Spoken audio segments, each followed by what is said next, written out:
그 2차 전지 관련돼서 외국인이나 기관 쪽 수급이 그러니까 연속성 이어지는 게 좀 중요할 것 같은데 당분간은 좀 이어질 거라고 보는 게 사실은 시장 주도했던 반도체라든지 또 방산이라든지 조선이라든지 이런 그러니까 주도 업종이 상당히 조금 주춤한 상황이거든요. 반도체만 주춤한 게 아니고 조선도 좀 주춤하고요. 방산도 좀 주춤합니다. 그 주춤한 수급들이 어디 가냐 봤더니 생각보다 전혀 예상치 못했던 뭐 KTNG라든지 SK텔레콤이라든지 일종의 가치주 성격, 뭐 강원랜드라든지 이쪽으로 수급이 일부 그 쏠림이 완화되는 측면이 있고 상당 부분 또 2차 전지로 가는 측면이 있거든요. 그래서 2차 전지 쪽 수급 현황을 좀 가져와 봤는데 8월 한 달 동안 외국인 순매수 1등이 2차 전지의 LG에너지솔루션이었습니다. 한 달 동안만 804억을 샀고요. 그래서 LG에너지솔루션 가장 많이 샀고요. 그다음에 포스코홀딩스 보겠습니다. 포스코홀딩스 요거 띄워주실 건데 포스코홀딩스는 외국인은 뭐 그렇게 수급이 좋지는 않은데 기관 쪽에서 최근에 좀 사고 있고요. 네, 기관에서 좀 사고 있고 근데 어디가 사냐가 중요한데 LG에너지솔루션을 보면 보험이라든지 투신이라든지 연기금이라든지 장기성 물량이 사고 있다는 게 좀 긍정적이고요. 마찬가지로 투신이나 뭐 사모펀드 쪽에서 포스코홀딩스가 사는데 그렇게 포스코홀딩스는 연기금이 그렇게 LG에너지솔만큼 공격적으로 사고 있지는 않습니다. 약간 미묘한 차이가 있는 거고요.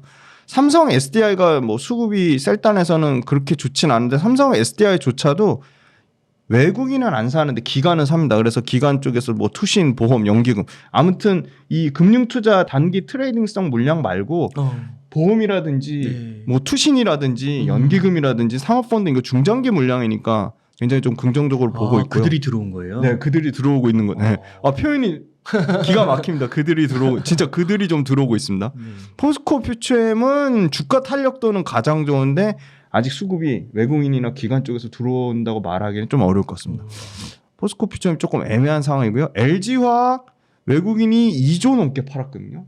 근데 최근에 기관이 6,500억 정도를 1월 달부터 누적적으로 사고 있는데 LG화학 욕은 엄청 먹고 있지만 기관 쪽에서 미친 듯이 순매수를 하고 있고요. 그다음에 이제 대주전자재료가 최근에 많이 부진해가지고 10만 원이 깨졌는데 대주전자재료는 특징적으로 뭐 아주 2차 전지 소재단에서 아주 작은 그 시총 규모임에도 불구하고 외국인 수급이 지금 연속적으로 좀 들어오고 있습니다. 그리고 이제 PNT인데 장비회사 PNT가 외국인 기관 최근에 3일 동안 연속 순매수가 나오면서 전반적인 아직은 LG엔솔에 또는 LG화학에 너무 편중되어 있는 수급이지만 그래도 장비나 소재단으로 약간의 확산세가 일어나고 있다. 그래서 그러면 결국은 기관이 반도체를 많이 비워놔서 와 삼성전자 하이닉스 얼마나 많이 판지 아세요? 하이닉스가 1월 달부터 원래 3조 넘게 샀었거든요. 근데 지금 잔고 보니까 3,700억인가? 2조 넘게 팔았어요. 하이닉스 엄청나게 팔았거든요. 그럼 그 판 거를 현금으로 들고 있지는 않을 거란 말이죠. 어딘가 빈집 그 기간의 빈집 효과라고 하거든요. 그 빈집 효과 대표적으로 있는 데가 지금 요 2차 전지 쪽입니다. 그러니까 수급이 많이 비어 있습니다. 그러면 장기 자금이 그렇게 들어오면 우리가 조금 중장기적으로 보면은 또 괜찮을 수 있겠다. 뭐 이렇게 생각할 수 있을까요? 그러니까 약간 중장기적으로 좀 바닥 구간이라는 인식이 솔솔찮게 나오는데 명확하게 바닥 구간이라고 나오려면 사실은 2차 전지 숫자까지 같이 좋아져야 되는데 그 숫자가 같이 좋아지는 거가 확인이 되면 말 그대로 LG에너지솔루션, LG화학, 뭐 포스코 홀딩스에 이렇게 딱 국한되지 않고 확산세. 아까 포스코 퓨처엠은 별로 안 좋았고 또 뭐 삼성 SDI도 별로 안 좋았거든요.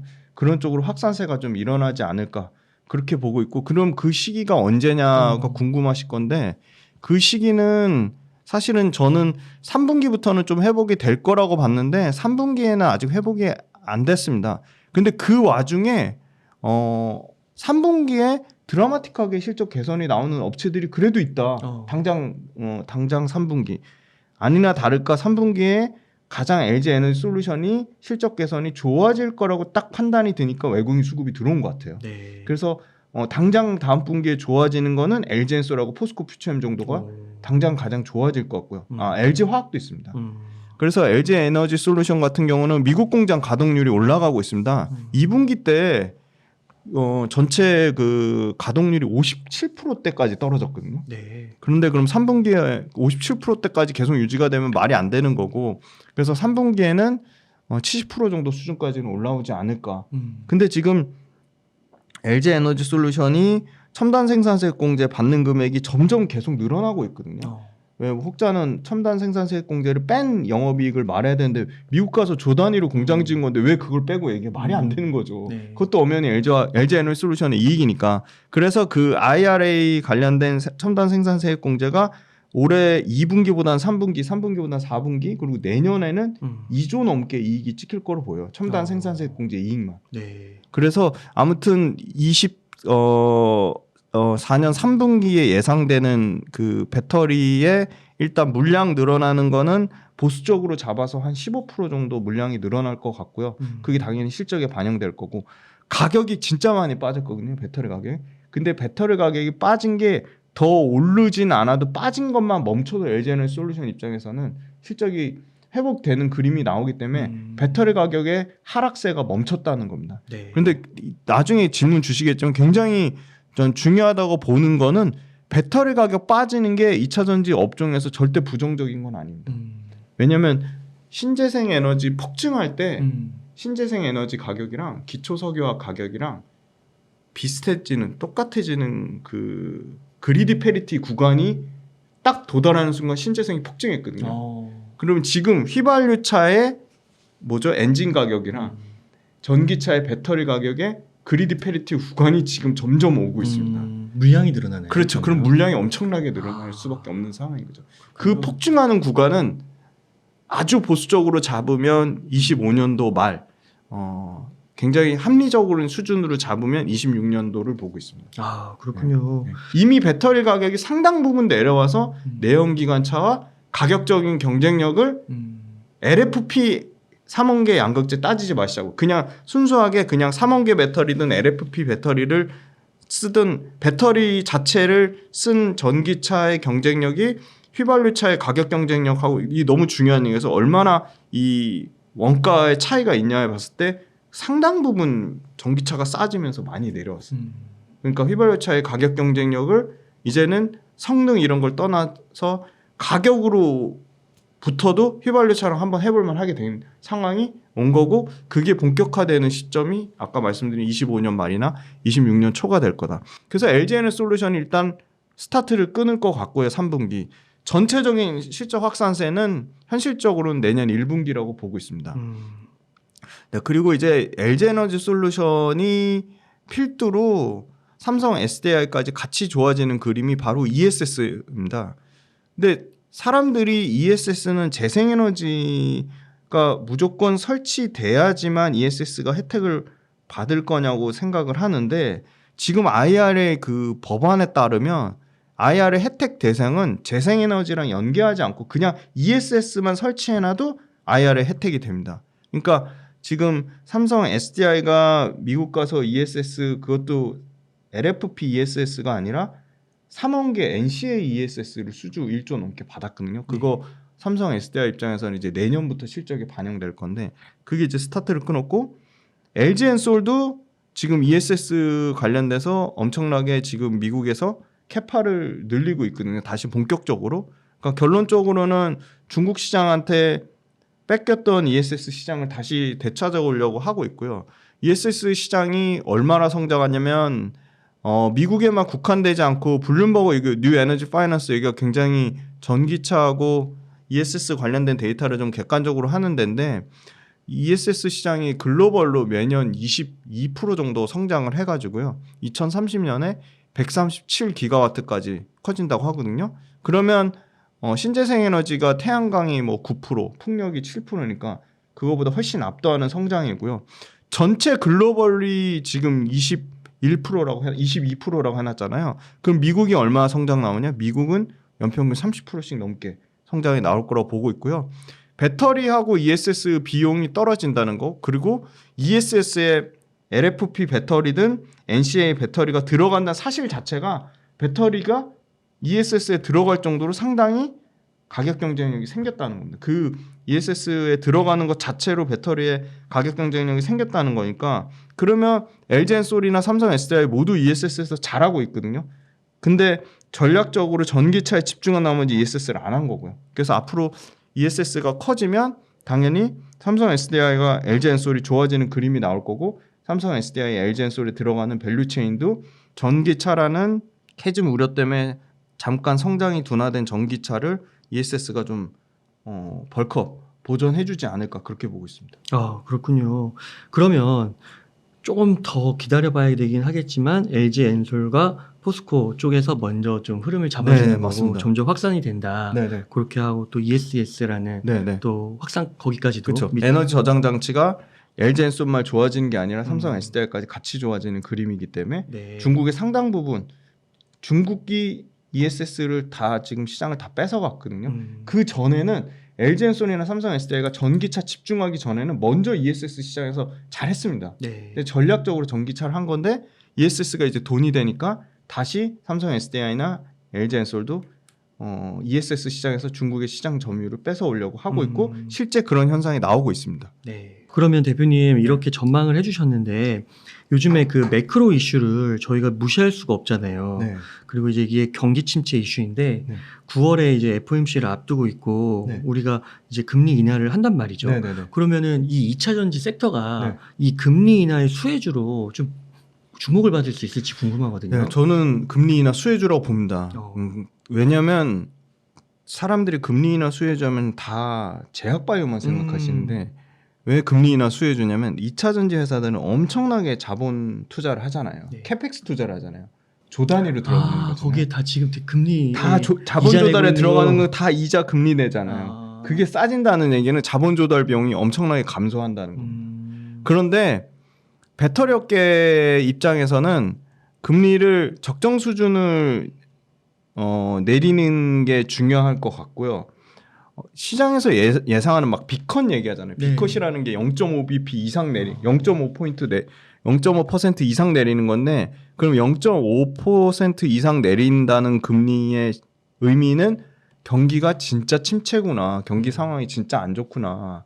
그렇게 보는 걸로 인식을 하는 거란 말이죠. 그러면 경기 침체가 나오면 결국은 자동차가 안 팔리는 거니까 저는 0.25 정도 0.25bp 정도 인하하는 거는 적정 수준의 그 전기차 회사나 배터리 회사의 그 자본 조달 비용이 떨어지는 거니까 긍정적인데 과도하게 금리를 낮춰서 경기 침체가 나오는 상황으로 아예 기정사실화 해버리고 실제 만약에 경기 침체가 온다고 하면 집다음으로 가장 큰 그 비용을 지출하는 게 내구재니까 자동차니까 사실은 자동차가 안 팔릴 확률이 높을 건데 근데 아까 말씀드렸지만 구조적으로 이 전기차가 가진 다양한 그러니까 휘발유차가 못 가진 예를 들어 그런 거예요. 전기차를 들어갈 때 들어가는 운용 비용 그러니까 전기차의 토탈 운영 코스트 TCO하고 휘발유차의 토탈 운영 코스트가 전기차가 더 싸거든요. 근데 전기차가 약간 퀘스천 마크 붙었던 거는 테슬라가 가격 가지고 올렸다 내렸다 하면서 전기차 중고차 가격이 똥값된 거예요. 거기다가 이 화재 사건까지 나면서 전기차 재고 물량이 쌓여서 그런 건데 안타깝게도 우리나라만 전기차 재고가 그렇게 엄청나게 쌓인 거고요. 미국이나 유럽 보면 그렇지 않습니다. 그리고 전기차 자체가 가격이 계속 내려오고 있잖아요. 그리고 이제 중고차도 전기차의 그 새로운 모델들이 많이 나오면 중고차 가격도 제값을 받을 거라고 보고 있거든요. 그래서 결국은 전기차 자체의 경쟁력이 계속 좋아지면 금리 인하가 25bp를 하든 50bp를 하든 소비자의 선택을 얻을 것이고 전기차 관련된 지금은 25년, 26년, 27년까지 계속 엄청나게 캐펙스 투자를 하는 상황이니까 캐펙스 투자하는 입장에서 금리 떨어뜨려서 자본 조달 비용이 감소하면 이런 회사들이 그 캐펙스 투자 엄청 하는 포스코라든지 에코프로라든지 LG그룹이라든지 삼성 SDI 입장에서는 나쁠 게 하나도 없는 상황인 거죠. 그래서 훨씬 그 금리 인하에 2차 전지가 상당 부분 수혜를 받을 거라고 보고 있고요. 금리 인하 못지않게 중요한 거는 결국은 국내 이 배터리 회사들의 가장 핵심 수요처인 북미거든요. 네. 북미는 성장률이 둔화된다고 해도 아주 합리적으로 보는 거는 2030년까지 연평균 30% 이상의 성장이 나올 거라고 보고 있어요. 그래서 연평균 30% 이상 성장 나올 거고 국내 배터리 셀 3사가 이미 북미에서 합산으로 치면 628기가와트거든요.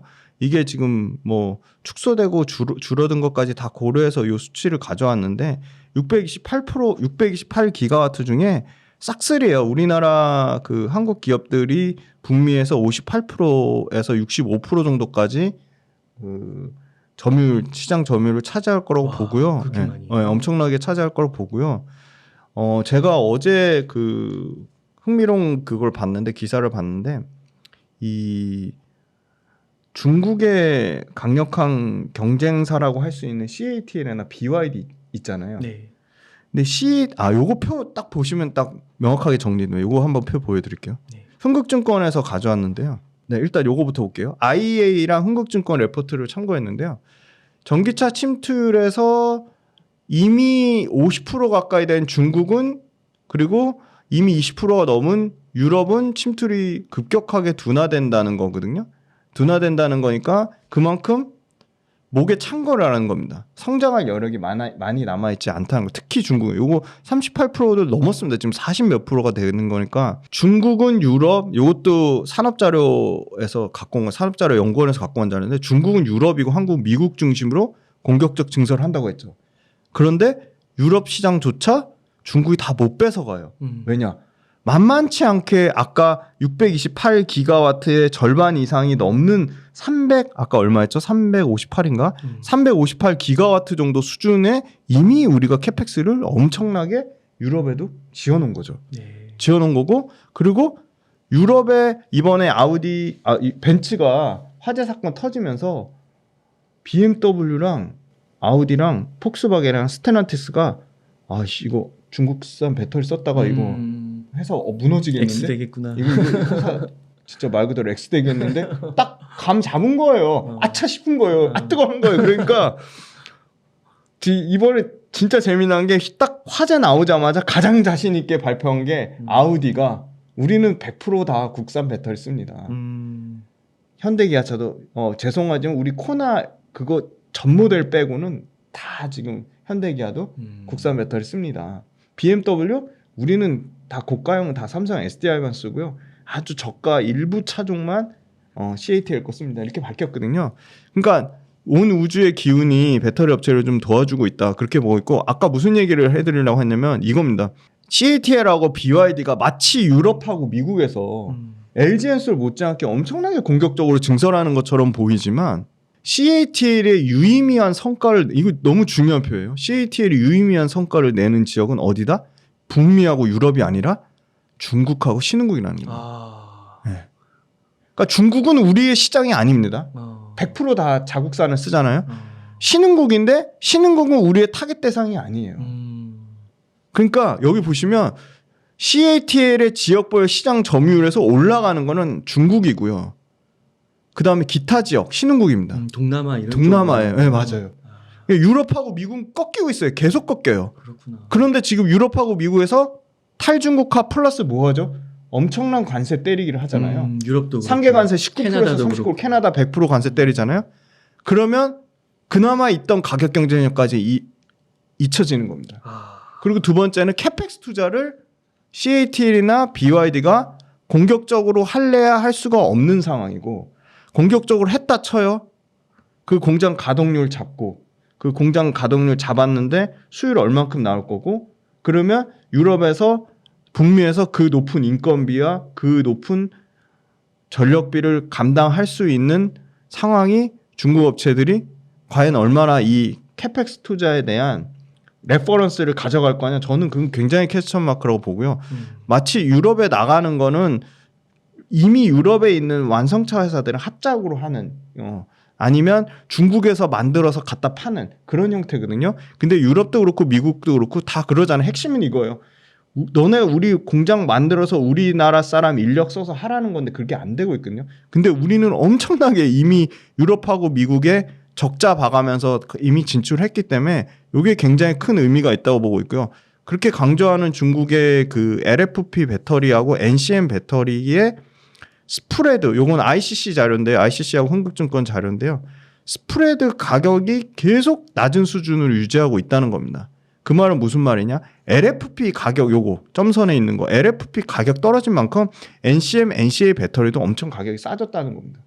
그래서 배터리 가격이 경쟁력 있는 수준까지 내려오고 있다. 그리고 당장 이제 올해 말부터 관세 적용되잖아요. 그러면 상당 부분 중국 전기차의 그 가격 경쟁력이 상당히 떨어질 거라고 보고 있습니다. 아, 그렇군요.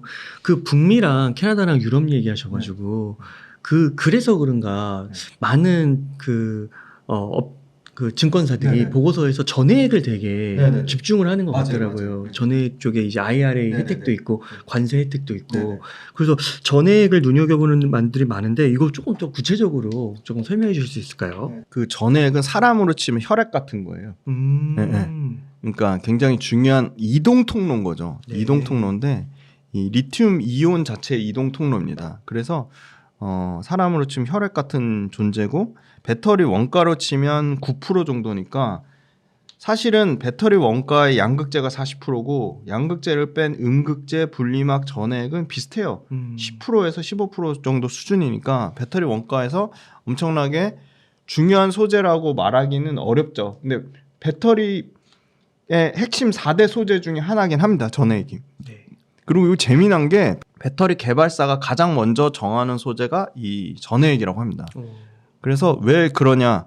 이 전해액이 가지는 이 이온 전도도가 배터리의 충전 속도, 배터리의 사용 온도 범위, 배터리의 성능, 배터리의 뭐 주행 거리 그거를 최적의 성능을 이끌어내는데 이 전액이 중요한 역할을 하고 배터리 신제품 개발 단계부터 배터리 최종 완성 단계까지 이 콜 테스트 거쳐서 최종 제품으로 나오는 단계까지 전액의 레시피를 조절해서 최종 생산도 하고 최적의 배터리 성능을 끌어내기 때문에 이 전액이 중요한 거고요.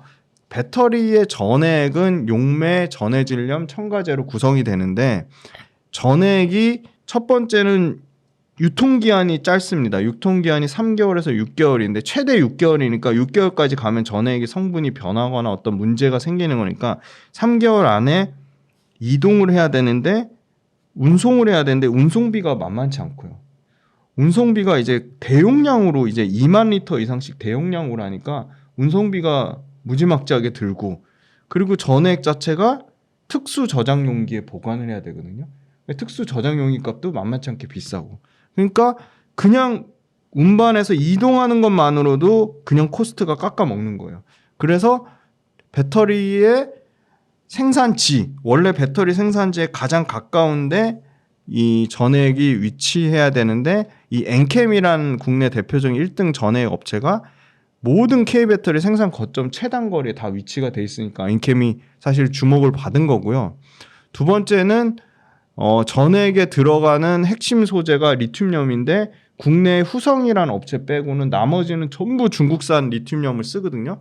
거의 90%가 넘는 중국산을 쓰는데 이 엔캠이 그래서 전액하고 전액 원재료가 IR의 세부 내용 5월달에 발표한 거에 따르면 전액은 기존과 동일하다. 그러니까 규정을 받는 거고요. 세부 적용의 규제를 받는 거고 전액 원재료 중에 일부 제품만 2년 유예되고 일부 제품만 FFC 규제에 제외됐다고 하는데 이 일부 제품 중에 핵심 원료 이 리튬염이 공급 부족이 엄청 심각하다고 말씀드렸어요. 이 리튬염이 95%가 중국 수입인데 그러면 여기서 또 투자 아이디어를 얻을 수 있겠죠. 그런데 유일하게 리튬염을 공급하는 업체가 국내 후성이라는 업체가 있대요. 그리고 중앙첨단 소재라는 업체가 있대요. 근데 이 중앙첨단 소재는 엔캠이랑 합작사로 EDL이라는 합작법인을 만들어서 새만금에 매년 2만 톤씩 늘려가지고 2026년에는 북미 3만 톤, 그 다음에 새만금에 4만 톤에서 최대 7만 톤까지 캐파를 늘린다고 해요. 그래서 결론은 IR의 세부 규정에 적용을 받으니까 당장 탈중국화가 너무 시급한 상황인 거고 엄청나게 캐펙스 투자를 해서 엔캠이 글로벌 고객사 쪽으로 전액에 대한 그 수주가 가시성이 있으니까 이렇게 캐펙스 투자를 하겠죠. 그래서 지금 중국하고 미국하고 그다음에 유럽에 공장 심지어 그 테슬라 있는 공장 옆에 그리고 파나소닉 있는 공장 옆에 SK, 현대차 공장이 있는데 옆에 지금 다 돼 있는 상황이고요. 고객사가 아직 안 들어간 게 요 삼성 SDI가 고객사로 안 들어가 있어요. 네. 근데 삼성 SDI가 지금 미국의 인디애나 공장을 1년 앞당겨서 올해 말에 양산되고 되게 많네요. 네, 고객사 많죠. 네. 예, 예. 지금 이 자체적으로 노스볼트라든 유럽 고객사 지금 갖고 있는 거고요. 삼성 SDI만 지금 확정으로 지금 안 들어가서 지금 25년 4월 달에 목표가 돼 있잖아요, 지금. 헝가리. 근데 이거 헝가리 공장 이거 앞당기고 있거든요, 지금. 그래서 이것도 추가적으로 빨리 들어갈 수 있다. 그래서 좋은데 문제는 엔캠은 너무 비싼 거예요. 아, 이미. 이미 주가가 너무 많이 올랐어요. 아, 네. 맞아요. 그리고 왜 전액이 주목받냐? 아까 그 여러 가지 탈중국 시급화된 문제도 있지만요. 이 전액이라는 소재가 필요하지 않으면 최근에 그것도 조금 기사가 좀 잘못돼서 좀 안타까운데 포스코 퓨처엠이 중국하고 전구체 양극재 70%가 전구체인데 전구체 공장 1조 2천억 투자하겠다는 거 철회했거든요. 근데 그 철회가 어떤 분이 댓글 달아주셨는데 좀 그게 전 더 합리적인 추론이 맞다고 보는 게 우리나라하고 합작 공장 그 전구체 세우는 거조차도 중국의 그 기업이랑 중국의 자본이랑 중국의 기술이 일부 합작이면 당연히 들어가잖아요. 네. 그게 IRA 규제 요건에 위배돼서 중국이랑 합작하는 거를 철회하지 않았나. 그게 합리적인 가능성이 있어 보이고요. 그다음에 음극재인데 실리콘 음극재는 상황이 달라요. 실리콘 음극재는 캐파 줄이지 않고 있어요. 이 음극재는 어떤 쪽이냐면 포스코가 하는 인조흑연이나 천연흑연 이쪽을 캐펙스를 줄이고 있는데 전액은 캐펙스를 안 줄인다는 거죠. 그럼 엔캠만 캐펙스를 늘리느냐? 그건 아니고요. 덕산 테코피아라는 회사가 일본의 센트럴 글라스에 6만 톤 받으면서 추가적으로 6만 톤에서 총 12만 톤, 최대 20만 톤까지 캐펙스를 늘리겠다고 했고요. 그 다음에 동아기업이 8만 8천 톤, 굉장히 이 회사는 보수적으로 밝혔는데 현재 캐파의 최소 2배 이상, 2.5배 이상 캐파를 늘린다고 했고요. 솔브레인 홀딩스만 북미에서 8만 5천 톤입니다. 그래서 전액이 당장 탈중국 시급화 플러스 현재로서는 캐펙스를 연기하거나 줄이는 마당에 아주 공격적으로 하는 유일한 소재 중에 하나라고 해서 부각을 받는 겁니다. 그럼 투자 관점에서 엔캠을 투자하는 게 1등 업체 투자하는 게 심플하잖아요. 근데 너무 비싼 거죠. 엔캠 말고 자 여기 전액을 양산하는 업체는 솔브레인 홀딩스가 있고 동아기업이 있고 덕산 테코피아라는 회사가 있습니다. 그 다음에 전액 첨가제를 만드는 회사는 엔캠이 있고요. 동아기업이 있고 덕산 테코피아가 있고 에코프로 H&E 전액 첨가제를 합니다. 그 다음에 제일 중요한 중국산 95%의 리튬염을 만드는 회사는 중앙첨단 소재가 있고 후성이라는 회사가 있습니다. 그러면 전액도 하고 전액 첨가제도 하고 리튬염도 하고 그렇게 다 하는 회사는 없어요.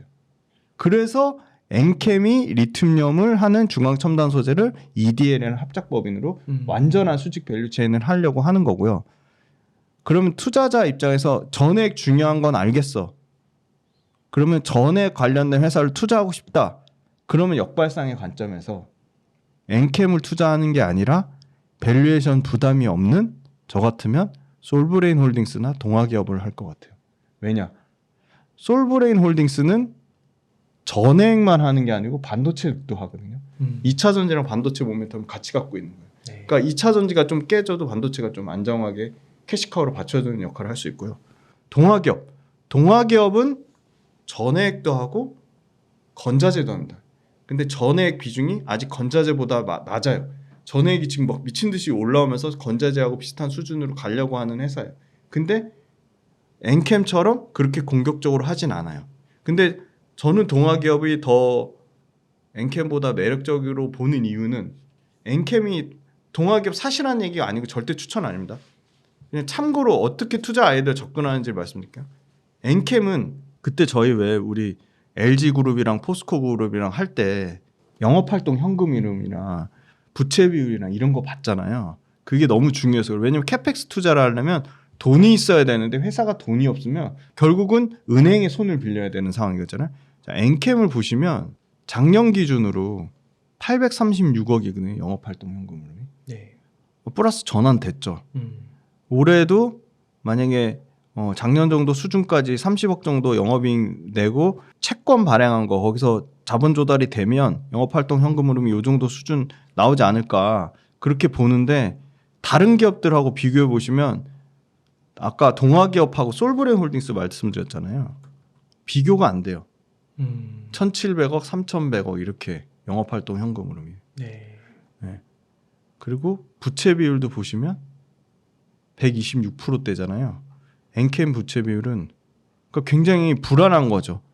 주주들한테 또 손 벌려가지고 증자하거나 채권 발행할 것 같은 거죠.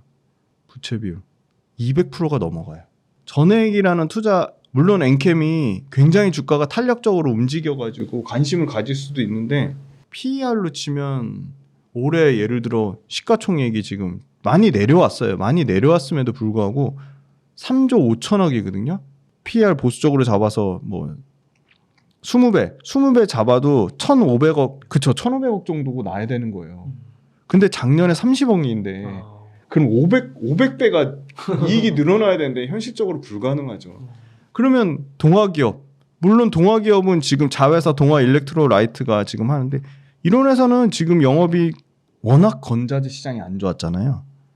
근데 늘어나요 꾸준히 영업이익이 200억대 680억대 836억 근데 시총은 5천억밖에 안 돼요. 엔캠이 얼마나 비싼지 엔캠 3조잖아요. 시총 7배인데 이익은 엔캠보다 동아기업이 이익이 5배가 더 많은 회사예요. 근데 똑같은 전액을 합니다. 솔브레인 홀딩스만 마지막으로 한번 볼게요. 1조 안 되죠. 엔캠 시총의 3분의 1밖에 안 돼요. 근데 이익 사이즈가 보면 비교가 안 돼요. 작년에 똑같이 엔캠 기준으로 작년에 엔캠 30억이잖아요. 그래서 1,200억 영업이익 나는 회사고요. 올해 상반기만 합치면 지금 578억 했거든요. 네. 그럼 올해도 하반기에 그냥 딱 요거 딱 반등 수준만 해도 1,200원 너끈히 달성할 것 같거든요. 네. 그러면 엔캠이 엄청나게 비싸거나 솔브레인 홀딩스가 또는 동아기업이 엄청나게 싸거나 그래서 엄청난 밸류에이션 부담을 갖고 있는 엔캠보다는 전액을 투자하실 거면 솔브레인 홀딩스나 동아기업을 보시는 게 낫지 않을까. 그리고 아까 일본에 수주 받은 덕산테크코피아 이 회사는 지금 핫한 OLED 소재를 합니다. 그리고 반도체 소재를 하고요. 그리고 이 엔캠 전액 이 소재를 하는데 이 회사도 보면 엔캠 비슷한 정도 수준이네요. 적자 이렇게 나는 회사. 그래서 저는 아무래도 재무 구조가 좋은 솔브레인 홀딩스나 동아기업을 전액의 투자 아이디어로 한다면 그쪽이 좋아 보입니다. 지윤 대표님 그 포스코 그룹, LG 그룹, 에코프로 이렇게 그룹 요 세 가지가 이제 거의 3대 천왕이잖아요. 네네네. 그래서 많은 분들이 관심도 많이 갖고 계신데 아까 앞서서 LG 그룹하고 포스코 그룹은 약간 얘기해 주시긴 하셨는데 네네. 좀 부족한 감이 있는 것 네네네. 같기도 하고요. 그래서 좀 더 설명 부탁드리고 이 셋 중에 좀 가장 매력적인 밸류 체인과 주가 측면에서 좀 눈여겨봐야 할 그룹은 좀 어디로 보시는지 궁금합니다. 일단 그 심플하게 가장 마진이 잘 나는 건 역시 리튬일 것 같아요. 지금 포스코 그룹이 2026년도에 이제 그 리튬 가격 회복되는 걸 감안했을 때 에비타 마진을 리튬을 22.8% 대략 23%로 잡았거든요. 네. 그러면 양극재 업체들 엄청나게 이익 좋아진다고 해도 양극재 업체들 아까 LG화학 살짝 말씀드렸는데 LG화학이 아마 올해 2분기 때 아마 최대 영업이익 찍으면 네. 양극재에서 아마 9에서 10%일 거예요. 그러면 포스코 퓨처엠이나 에코프로비엠이나 LNF가 쉽게 달성하기 어려운 영업이익률이거든요. 그러면 양극재가 9에서 10%인데 리튬 마진을 엄청나게 보수적으로 잡아도 23%니까 포스코 그룹에서 그 26년도 기준으로 에비타 마진 24%, 23.8% 그렇게 잡았으니까 네. 그러면 결국은 가장 많이 남으면서 어떻게 보면 밸류체인의 끝판왕이라고 할 수 있는 게 리튬이니까 사실은 리튬이 양극재보다는 마진이 말해주듯이 영업이익률이 말해주듯이 가장 어떻게 보면 밸류체인의 끝판왕이면서 2차 전지단에서는 가장 고부가치를 나타내는 산업이라고 보고 있기 때문에 여전히 밸류체인의 끝판왕 리튬을 이제 생산해서 그게 실제 숫자로 매출과 이익으로 찍히는 포스코 그룹이 가장 눈여겨봐야 될 것 같고요. 네. 요거 따끈따끈한 어제 9월 10일자 기준의 평균 값입니다. 25년도에 이미 올해 상반기는 이미 지났으니까 25년도 기준으로 2차 전지, 그러니까 저 평균 값을 구한 업체들입니다. LG 에너솔루션부터 대주전자재료와 P&T까지 넣었거든요. 요 업체들의 평균 PER이 38배고요. 이 38배가 어느 정도 수준인지를 확인하시려면 코스피 평균 PER이 올해 기준 17배, 코스닥 평균 PER이 코스닥이 박살나면서 86배까지 떨어진 거고요. 원래는 코스닥 평균 PER이 100배가 넘었습니다. 그러니까 코스피하고 코스닥 한 중간 정도 수준의 밸류를 받는 거고요. 26년에 이제 정상적인 밸류로 나올 것으로 예상이 됩니다. 26년 기준 22배니까 그러면 요게 기준점이 딱 생긴 거예요. 25년 평균 PER 38배, 26년 23배. 그런데 LG엔솔 올해 실적 기준으로 하면 194배니까 밸류에이션 부담이 있는 거죠. 네. 그리고 내년 기준으로 하면 47배인데 이제 26년 기준으로 하면 27배까지 떨어지는 거니까 LG 에너지 솔루션도 밸류에이션 부담이 있어요. 그런데 압도적으로 삼성 SDI가 보시면 LG 에너지 솔루션 대비해서는 올해도 20배밖에 안 되고요. 내년에 13배, 26년에 10배니까 상당히 삼성 SDI는 밸류에이션 측면에 매력이 있고 접근하기도 좀 부담스럽지 않다. 네. 그렇게 되고 LG화학이 뭐 11배입니다. 내년 기준 11배니까 뭐 양극재 5대 천왕인 포스코 퓨처엠, 에코프로비움, 코스모 신소재, 뭐 LNF까지 내년 기준 이 PER들, 이 엄청난 PER들의 비교도 안 될 정도로 밸류에이션 매력이 있기 때문에 LG화학이 욕을 먹더라도 계속 좋게 말씀드리는 이유고요. 그 다음에 장비주의 이 P&T가 수주잔고가 지금 2조를 돌파했거든요. 그게 와. 이제 차분히 실적으로 반영이 될 겁니다. 그러니까 P&T 말고 뭐 많이 알려진 장비 회사가 뭐 CIS도 있고 또 모 채널에서 뭐 강력히 밀었던 뭐 윤성 FNC도 있고 뭐 이렇게 많은데 그런 회사들의 밸류에이션하고 비교할 수 없을 정도예요. 넘사벽입니다. 내년 기준 6.7배니까 밸류에이션이 엄청나게 저평가되어 있다고 보고 있고 대주전자재료 같은 경우 잘 모르고 그냥 대주전자재료 23년도 PER만 보고 야 1900배가 넘잖아 그렇게 얘기하시는데 올해 실적이 그쵸 지난달에 말씀드렸잖아요. 양극재 장비업체 배터리 셀업체 다 포함해서 어닝 서프라이즈 나온 종목이 딱 3개밖에 없는데 그 3개 중에 하나가 대주전자재료. 어닝 서프라이즈 나온 회사라서 연간으로도 가장 실적이 계속 증가폭이 클 거라고 예상돼서 올해 24년도 PER이 극명하게 64배까지 떨어지고요. 내년에 35배까지 떨어진다. 그래서 결론적으로 말씀드리면 포스코, LG그룹, 에코프로 그룹 중에 그룹사 측면으로 가장 매력적인 거는 뭐 압도적으로 포스코 그룹이라고 봅니다. 왜냐하면 양극재 단에서도 포스코 퓨처엠이 밸류에이션이 비싸요. 비싼데 포스코 퓨처엠 궁금해 하실 것 같아서 좀 짧게 설명드리면 포스코 퓨처엠이 가장 중저가 완성차 잘 팔리는 거에 완벽하게 포커스되어 있습니다. 포스코 퓨처엠이 지금 월별로 150%씩 판매가 늘어나고 있는 GM의 에키녹스의 핵심 양극재 공급사고요. 기아 EV3의 핵심 양극재 공급사입니다. 기아 EV3는 지금 3천만 원 보조금 포함하면 3천만 원 중후반대 차인데 7월 말에 스타트 끊었거든요. 이제부터 판매 폭증할 시기고요. 지금 화재 사건에도 불구하고 사전 계약 대수 플러스 이제 최근 판매되는 현황 보면 굉장히 잘 팔리고 있습니다. 17,000대 넘게 팔렸고요.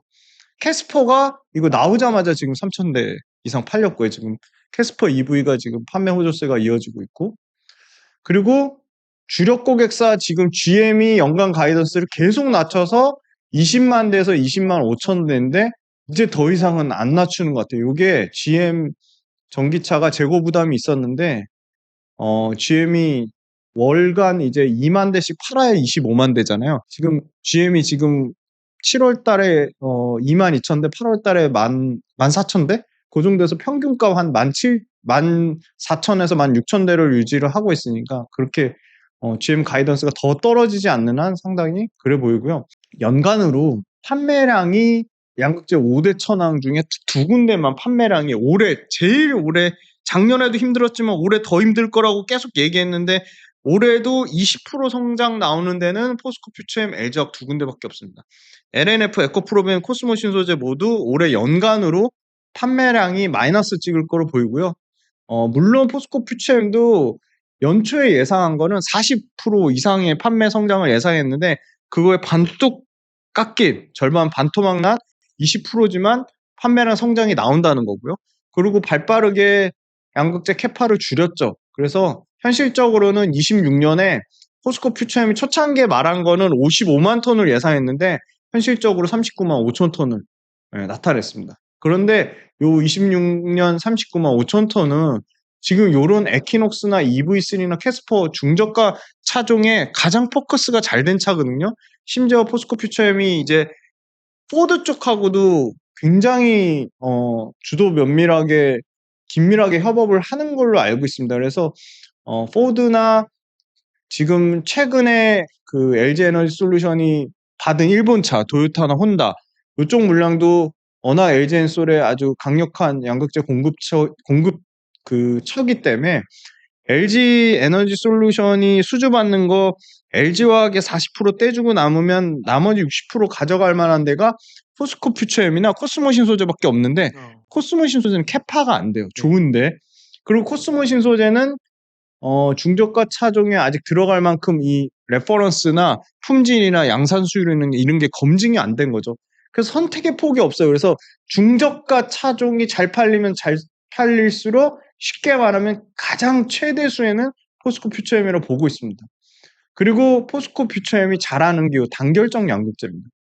요게 2023년 8월인가 가장 빨리 단결적 양극재를 양산해서 요게 매출 비중 사이즈가 지금 전체 매출의 60%에서 70%까지 올라왔거든요. 그런데 단결적 양극재를 대부분 이제 기존 양극재는 다결정인데 단결적 양극재를 전부 바꿔가는 추세예요.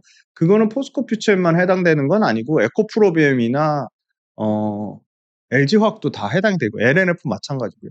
그럼 단결적 양극재 계속 늘리면 포스코 퓨처엠 입장에서는 생산 원가가 절감이 됩니다. 그리고 더 비싸게 팔 수 있고요. 다결적 양극재보다는. 그러니까 확실히 유리한 상황이고. 그 다음에 이제 포스코 퓨처엠도 차세대 양극재라고 하는 고전한 미드니켈, 뭐 망간리치 이런 차세대 양극재 사업을 하고 있는데 그 시기는 뭐 에코프로비엠이나 LNF보다는 다소 늦춰질 수 있지만 이런 사업들을 차세대 양극재 사업을 한다는 거고요. 물론 밸류에이션 부담은 갖고 있습니다. 그리고 포스코 퓨처엠이 안타까운 거는 그 흑연 사업을 그러니까 음극재 사업을 하는데 음극재 사업이 일시적으로 이익을 깎아먹었어요. 인조흑연하고 천연흑연 관련돼서 그러니까 분기에 3개월에 2분기 실적 반영됐을 때 그때 뭐 490억인가 그 정도가 이제 그 적자로 일회성 비용으로 반영했는데 그게 이제 일회성 비용이 없어집니다. 올해 3분기부터.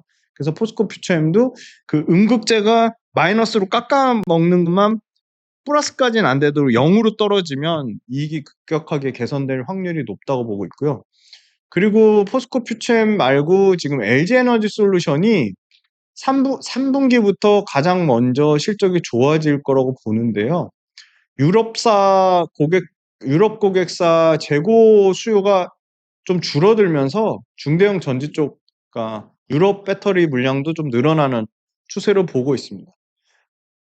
캐스퍼가 이제 연간 4,000대 이상을 팔면서 캐스퍼 관련된 부분이랑 아이오닉 5, 아이오닉 6. 그래서 아이오닉 5랑 아이오닉 6가 판매가 다시 회복되고 있고 캐스퍼가 월간 이제 4,000대씩 판매가 되고 있고 그 다음에 LG 에너지 솔루션 테슬라 거하고 지금 LG 에너지 솔루션 이제 배터리도 설계하는데 AI 솔루션을 도입하면서 설계 기간을 하루로 대폭 단축한다고 합니다.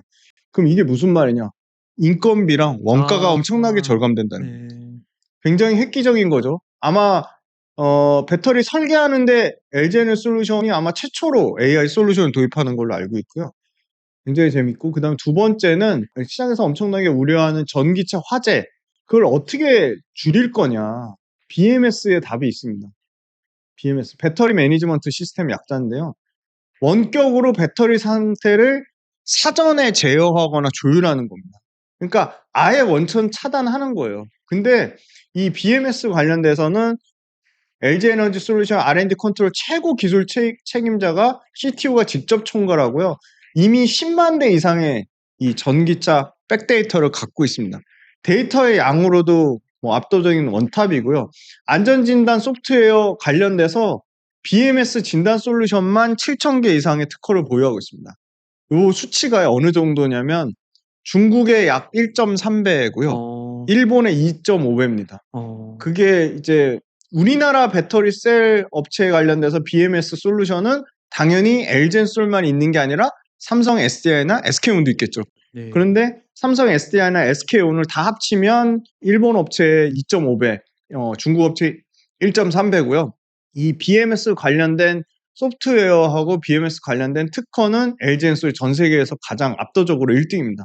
그래서 이 BMS가 엄청나게 부각될 것으로 보이고요. 왜냐하면 화재에 대한 굉장히 포비아까지 나오면서 굉장히 불안한 심리를 갖고 있기 때문에 그 부분이 좀 주목받을 것으로 보이고, 아까 북미 시장 2030년까지 연평균 30% 보수적으로 잡으면 이 연평균 30% 성장의 가장 핵심 최대수 해주는 LG 엔솔일 거라고 보고 있습니다. 그리고 이 두 번째 표, 테슬라 표인데요. 테슬라도 도입한다 했는데 100% 도입을 못한 상태입니다. 바로 건식 전극 공정입니다. 건식 전극 공정도 삼성 SDI나 SK온이 아니라 LG엔솔이 가장 공격적으로 하고 있고요. 이게 건식 전극 공정이 양극에도 돼야 되고 음극에도 돼야 되는데 양극은 성공했는데 음극에서 실패해가지고 발표를 못하고 있는 거예요. LG엔솔이. 우린 양극에 도입하고 있는데. 그래서 처음으로 한 달 정도 된 것 같아요. 기사가 났습니다. 우리 이제 음극까지 완벽하게 도입하는 시기는, 양극은 이미 하고 있고 음극까지 건식 전극 공정을 도입하는 시기는 2028년이 될 거다.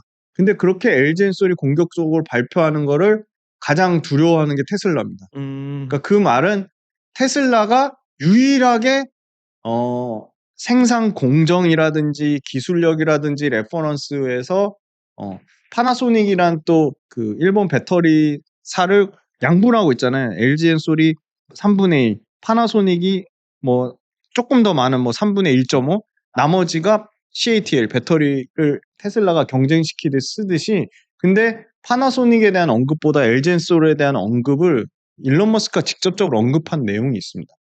그래서 결국 이 건식 전극 공정이 도입이 된다고 하면 미니멈 17%에서 맥스 30%까지 원가 절감이 된다고 하니까 아까 배터리 그리디 페리티 구간에 더 앞당길 수 있는 좋은 건식 전극 공정이 부각받을 거라고 보이고요. 이 건식 전극 공정 도입되면 배터리 업체들이 마진을 당연히 올릴 수 있을 거라고 봅니다. 그래서 이 건식 전극 공정 도입의 최대 수혜주도 LG 엔솔이라고 보고 있습니다. 그래서 LG 엔솔하고 포스코 퓨처엠이 선두를 치고 나갈 거라고 보이고요. 한 번도 언급드린 적은 없는데 전구체 관련돼서 사실은 에코프로 머티리얼즈가 1등입니다.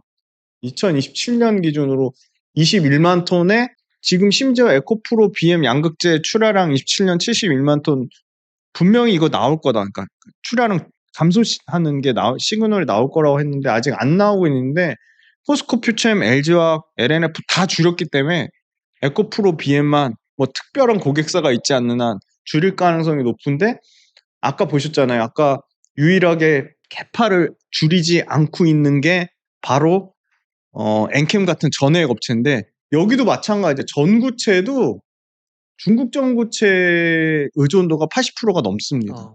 그래서 전구체, 중국 전구체 만들어야 되는데 그거 할 수 있는 업체가 몇 개 없어요.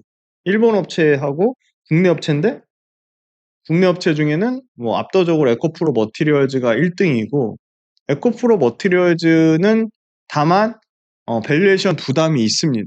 그래서 밸류에이션 부담이 있어서 전구체 쪽을 공부해 보시겠다고 하면 에코앤드림이라는 회사가 있습니다. 그 회사가 고객사 요청에 의해서, 그러니까 전구체가 지금 어떤 상황이냐면 전구체는 쇼티지인 거죠. 중국산 전구체 안 써야 되고 전구체는 필요하니까 빨리 만들어야 되는데 해서 회사한테 물량 빨리 줄 테니까 빨리 공장 양산을 앞당겨 한 회사가 이제 에코앤드림이라는 회사고요. 에코앤드림은 국내 양극재 업체도 아니고 벨기에에 있는 유미코라는 업체한테 이제 막 수주를 받기 시작했어요. 네. 그래서 새만금의 공장을 막 2배, 3배씩 증설을 하는 상황인 거고요. 당연히 벨기에 유미코 레퍼런스가 쌓이면 아마 국내 양극재 업체들도, 왜냐면 에코프로 머티는 에코프로 BM의 전구체를 납품해야 되는 제한적인 상황인 거고요. 나머지 업체들 있잖아요. 포스코 퓨처엠, LG화, LNF, 코스모 신소재, 이런 회사들은 에코앤드림이라는 회사가 충분히 전구체 확장성을 가질 수 있다고 봅니다. 네. 다만 이제 에코앤드림에 물량을 안 주는 거는 레퍼런스가 검증이 안 됐고 아직 전구체가 본격적으로 캐파 증설이 안 됐기 때문에 약간 시간적인 그 소요가 있다고 보고 있고요. 그래서 에코앤드림 사례에서 밝혔듯이 에코앤드림의 그 김태민 부사장님이 2차전지 캐즘? 우리는 잘 모르겠다. 우리는 고객사가 양산 빨리 해달라고 지금 난리치는 상황에 대해서 원래 25년도에 새만금 공장 양산할 거로 24년도로 땡겼고요. 그래서 연간 지금 3만 톤씩 증설하는 상황입니다. 현재 지금 에코앤드림이 5천 톤이니까 3만 톤이면 7배 이상 증설을 하는 상황인 거고요. 그래서 아까 벨기에 그 유미코란 회사를 통해서 어디가 최종 납품지냐면 현대차입니다. 현대기아차. 근데 현대기아차가 지금 잘 팔리고 있거든요. 그러면 현대기아차 중저가 모델에 포커스된 이 전구체 벨기에 유미코 이 소위 말하는 밸류체인 라인이 잘 될 수밖에 없다. 그렇게 보고 있고요. 전구체가 전액보다 조금 더 덜 중요하다고 말하기는 어려워요. 왜냐면 양극재가 배터리 원가에서 40% 비중을 차지하는데 배터리 원가의 40% 차지하는 양극재의 70% 이상이 전구체거든요. 근데 전구체도 탈중국이잖아요. 네. 그럼 40에 80%면 8% 이상이잖아요. 근데 아까 배터리 원가의 전액이 9%니까 1%밖에 차이가 안 나는 거죠. 근데 전액은 쇼티지 상황은 아닌 거예요. 근데 전구체는 지금 쇼티지 상황인 거거든요. 야, 나는 양극재 배터리 셀 불안해. 이미 주가 너무 많이 올려놔가지고 밸류에이션 부담도 있고 뭔가 새로운 신규 투자처를 찾고 싶다. 그래도 이 와중에 뭐 차별화된 성장을 나타내는 밸류체인이 뭐가 있을까 고민을 엄청 하실 텐데, 그러면 그럼 국내 업체들이 경쟁이 덜 치열한 쪽이 이쪽이거든요. 네. 왜냐면 전구체라고 할 만한 데가 에코프로 머티리얼즈하고 에코인드림 딱 두 군데밖에 없어요. 레이크 머티리얼즈라는 회사도 엄청 좋은 회사인데 그 회사는 같은 전구체를 하는데 전기차 쪽이 아니고요. 반도체도 프리커서라고 전구체가 필요합니다. 반도체 쪽 전구체를 하는 회사예요. 그러니까 실질적으로는 두 개밖에 없는 거죠. 근데 아까 전액은 엔캠도 하죠. 솔브레인 홀딩스도 하죠. 동화기업도 하죠. 덕산테코피아도 하죠. 네. 뭐 중앙첨단 소재도 하죠. 이미 경쟁사가 5개, 6개니까 벌써 다른 겁니다. 그래서 저는 일단 대형주 단에서는 LG 에너지 솔루션하고 포스코 퓨처엠은 무조건 봐야 되는 회사고, 오늘 처음으로 전구체 말씀드리는데 전구체도 사람들이 에코프로 머티리얼즈만 생각하는데 사실은 에코프로 머티리얼즈에 가려있는 에코인드림이 좀 매력적으로 보입니다. 자, 에코인드림 한번 볼게요. 까였어요, 작년만 해도. 근데 올해 2분기에 분기 실적으로는 이미 흑자 전환을 했습니다. 네. 2.85 흑자 전환을 했고요. 내년에 이거 매출 잡힌 거 보이세요? 갑자기 확 늘어나네요. 그렇죠. 와. 이게 그냥 늘어날까요? 이거는 캐파 잡아놓은 거, 증설 물량이 실적에 반영된다고 보는 겁니다. 그래서 연간 5천억 사이즈까지 매출이 커지는 구조입니다. 영업이익 380억이고요. 시총대만 사이즈를 보시자고요. 5천억 사이즈에 이제 당장 내년에 지금 380억 영업이익 잡아놨잖아요. 네. 5천억인데 380억이에요? 에코프로 머티랑 딱 단순 비교가 되잖아요. 그럼 에코프로 머티는 시총이 엄청나게 크죠. 시총 대 영업이익 사이즈만 비교해도 이런 종목 투자해야겠다, 이런 종목 투자하지 말아야겠다 그냥 명확하게 나옵니다. 와, 에코프로 머티는요 얼마나 크냐면요 코스피 58이에요. 58이 6조네요. 네, 6조에 6조. 그러면 아까 네. 아니 5,900억짜리잖아요. 5,976. 네, 6천억 잡고 6천억짜리가 380억의 이익을 예상하고 있습니다.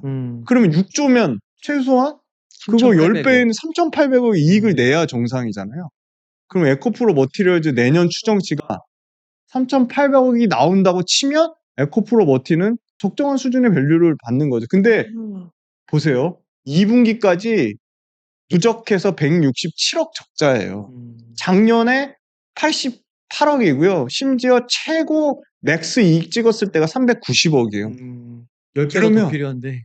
10배가 더 필요한데 오히려 지금 167억 상반기 적자다. 아. 그러면 에코프로 머티리얼즈가 엄청나게 비싼 거죠. 그럼 반대로 얘기할 수 있어요. 에코인 드림이 주가 덜 빠졌거든요. 근데 그럼에도 불구하고 엄청난 포텐셜을 가지고 있다. 왜? 이익이 40억대에서 380억으로 몇 배 늘어나죠? 8배 늘어나요. 이익 8배 늘어나는 게 주가가 8배는 안 늘어나더라도 그게 당연히 주가에 반영돼야죠. 최근 1년 동안 흐름 보시면 잘 버텼거든요. 덜 빠졌거든요. 근데 그러면 내년에 이익 8배 늘어나니까 주가가 8배 늘어나냐? 전혀 그렇지 않습니다. 똑같이 에코프로 머티리얼즈 빠질 때 이것도 같이 빠졌거든요. 7만 원짜리였는데 33,600원은 반토막도 더 빠졌어요. 60% 가까이 빠진 거예요. 근데 이익은 내년에 8배 개선된대요. 근데 뭐 2차전 주식들은 다 이렇게 빠졌잖아요. 그렇죠.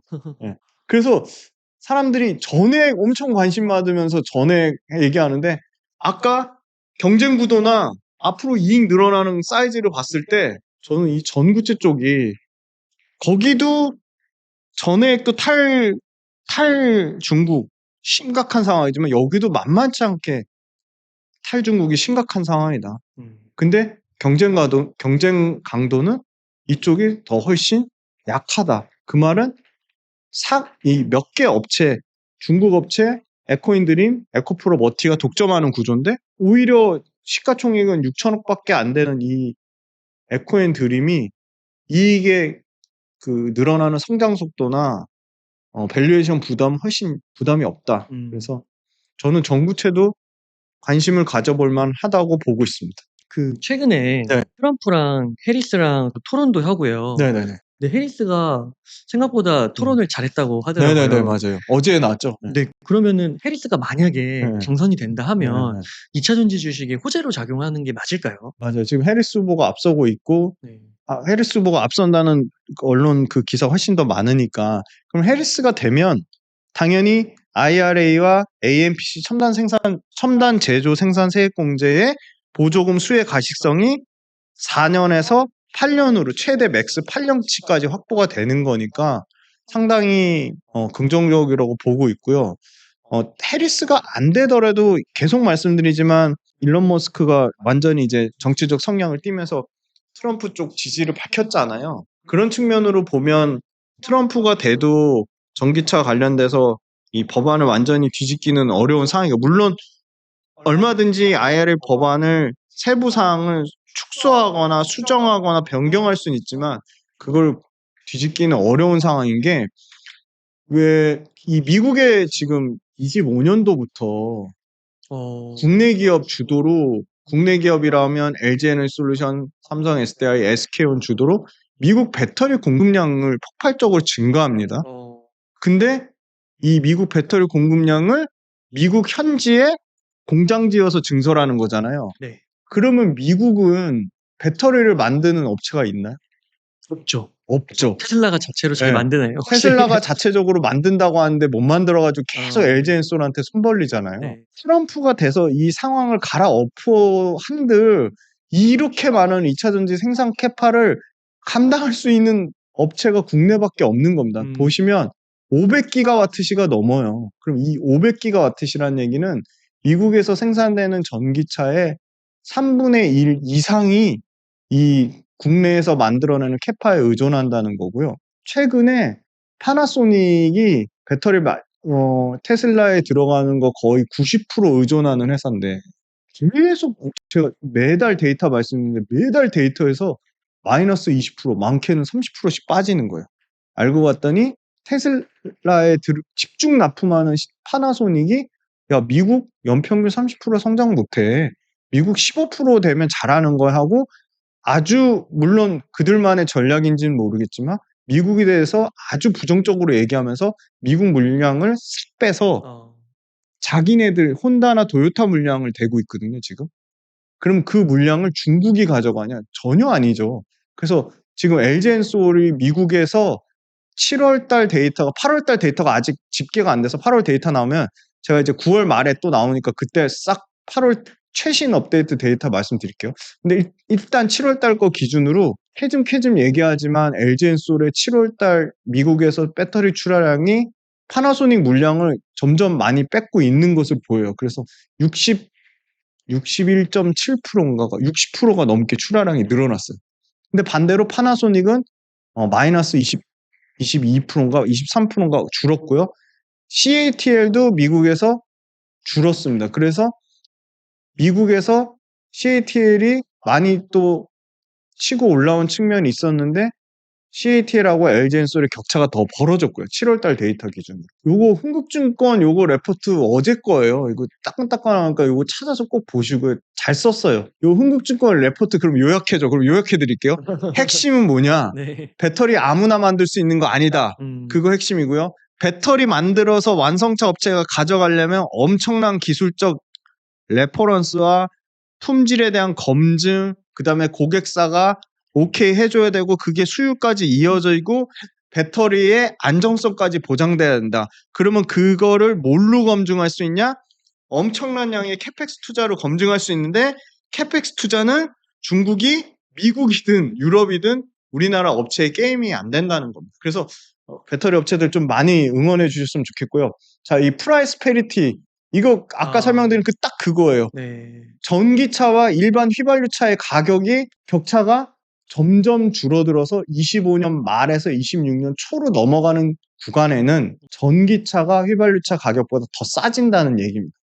이 프라이스 페리티 도달 시점이 25년 말이라는 거거든요. 그러니까 전기차 자체의 가격 경쟁력이 상당히 생긴다는 겁니다. 아까 말씀해주신 그 배터리 제조 원가 내려가고 제조 원가가 내려가고 물량도 늘어나고 물량 늘어나고 그런 게 이제 맞물리면서 그렇죠.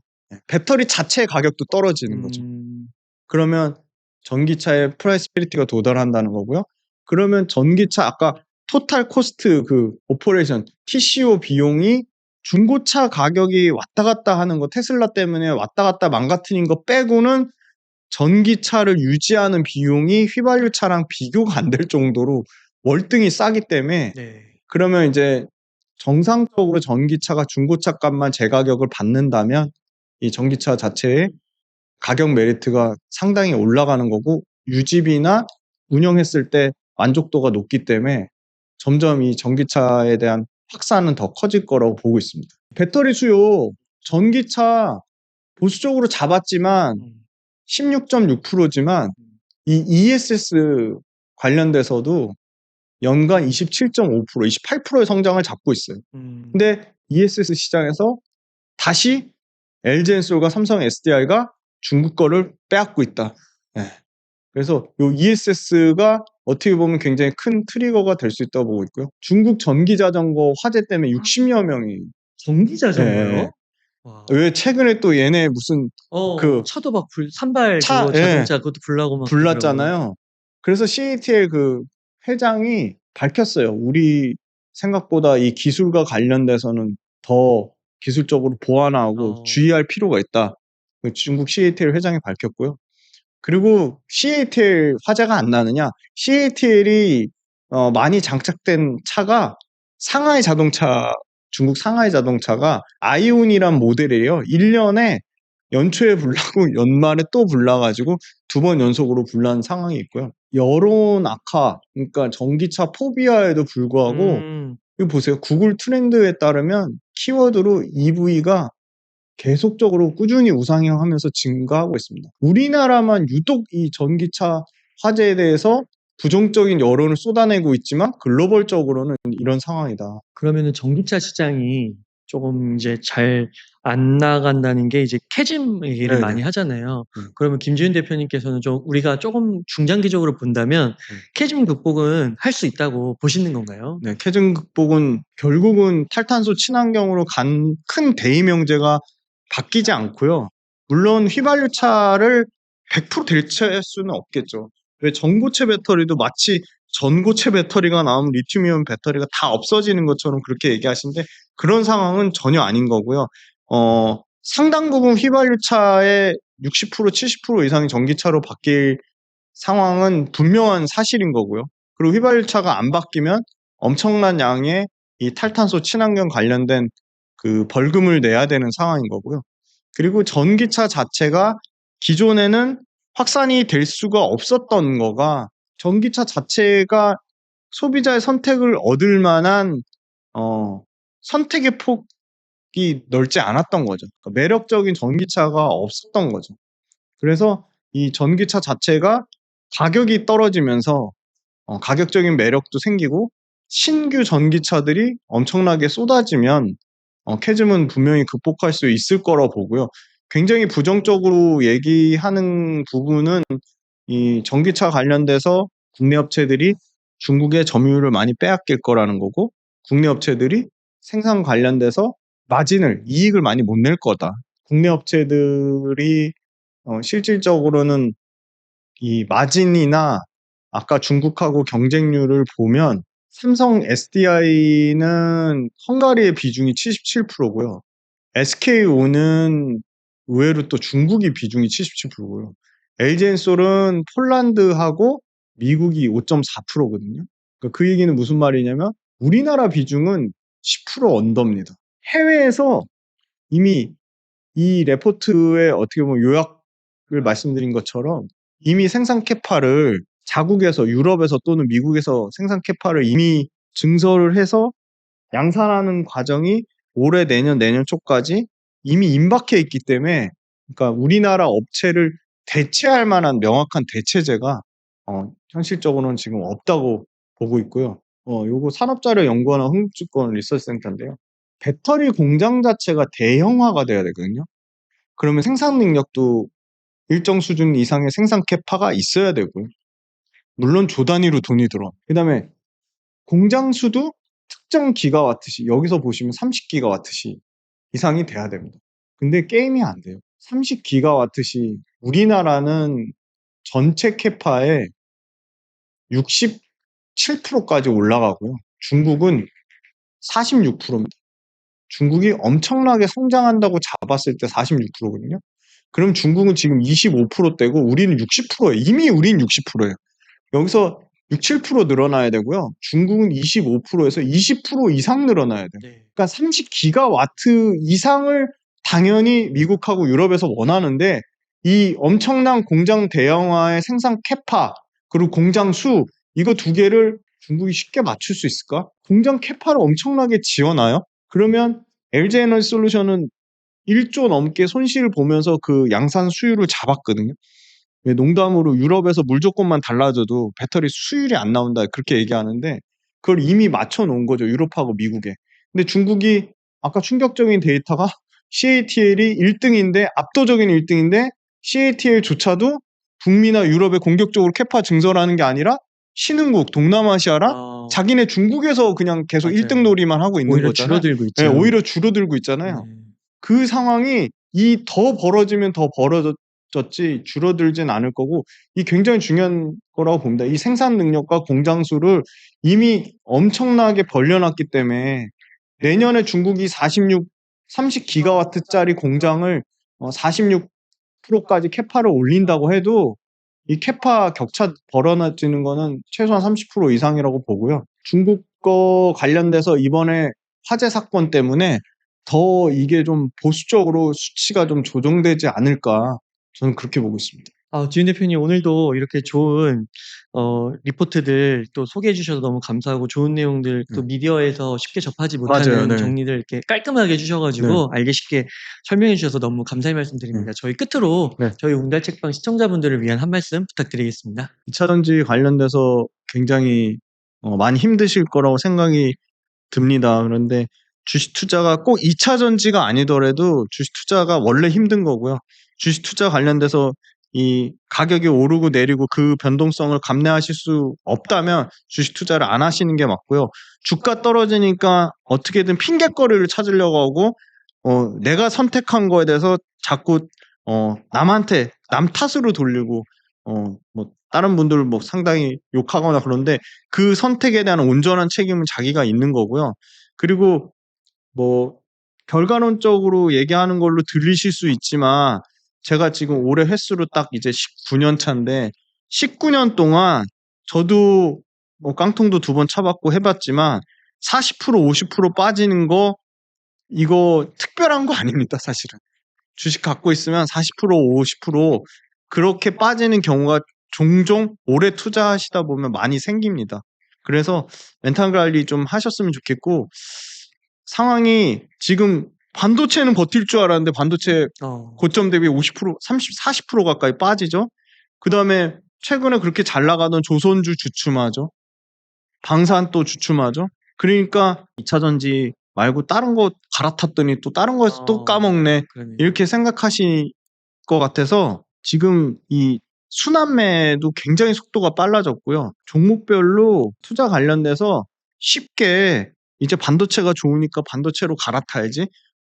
조선이 핫하다니까 조선으로 갈아타야지. 그렇게 하지 마시고 내가 2차전지 예를 들어 비중 많이 들고 있으면 좀 지금 상황에서 냉정하게 진짜 내가 맨 처음에 세웠던 2차전지는 난 2년 3년 보유하고 가져갈 건데 2025년. 그쵸. 그 대원칙이 내가 깨트리고 그걸 무시하고 반도체가 좀 수익 잘 나온다니까 갈아타는 거 아닌지 그걸 좀 진짜 냉정하게 생각해 보셨으면 좋겠어요. 그럼 나 반도체로 갈아탈 거면 내 처음에 2차전지 투자 원칙이 깨진 겁니다. 내가 투자 원칙을 잘못 세운 거지. 그러면 미안한 얘기지만 그분은 반도체 가서도 또 깨질 확률이 그 반도체 가서 갈아탔는데 반도체 떨어지니까 잠깐 제약바이오가 너무 좋네? 그럼 제약바이오 또 갈아타실 겁니까?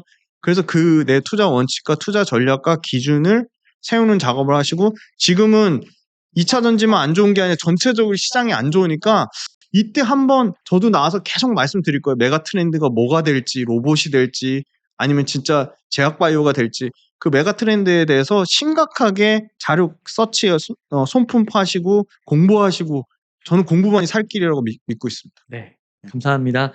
이렇게 해서 훈훈한 주식의 김지윤 대표님을 모시고 이야기를 나눠봤습니다. 긴 시간 동안 유익한 인사이트 많이 나눠주셔서 감사의 말씀드립니다. 오늘 고생 많으셨습니다. 감사합니다.